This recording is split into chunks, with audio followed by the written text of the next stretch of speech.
កំណាព្យបណ្ដាំម្ដាយរឿងរ៉ាវជីវិតទុំនីតិស្រណងអត់លៀនរយលៀនអត់ន័យ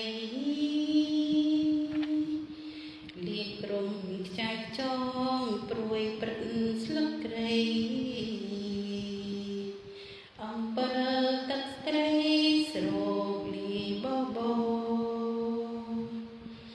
ដើររឿងគូស្រូវគេជ្រុំតាំងស្រើ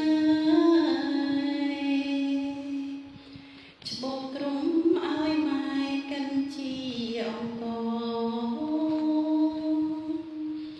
ព្រឹករៀនថ្ងៃរោគស៊ីជ្រោតល្ងយកតាបន្តនេសានតាមបឹងចាំពីមួយម៉ាត់ម៉ែប្រាំពីមុនកូនអើយបានបុណ្យម៉ែតែប៉ុណ្ណឹងកូនខំតស៊ូដល់ម្លឹងថ្ងៃក្រោយត្រូវប្រឹងស្រណុកដល់ចាំងស្រែក្រុងជនបទប្រវត្តិខ្លោចផ្សាចាំទេអង្គការប្រឡាយពូជសាំងស្ទឹងពណ៌ក្រហមទឹកហូរបាញ់ច្រាំងឈៀបដាមដេដាំងពីពេញនគរពេលនេះយ៉ាងណាដូចតែពេលនឹងពេលនេះមិនប្រឹងកូននៅតែក្រមុនក្រោយឆ្វេងស្ដាំគេឆ្មើងខ្មៅសវណ្ណៈកូនល្អ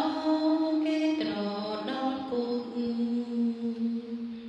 ហូបបាយភ្លើងមន់កូនគ្រាន់មើលមុខ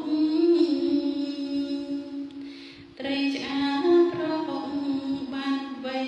មកអួនគុយទាវសាច់គោពើងអោនួនអ្នកក្រក្រំកូនត្រឹមជូនស្បែកជើងលុយឡានតែថ្មីស័យកប់មេដំបូលរហែកអ្នកណាស្គាល់យើងត្រឹមរងអាចគ្នាដោយទីឡើងគ្រឿងចាំពឹងអ្នកកានដោយសុំភ្លើងយ៉ាង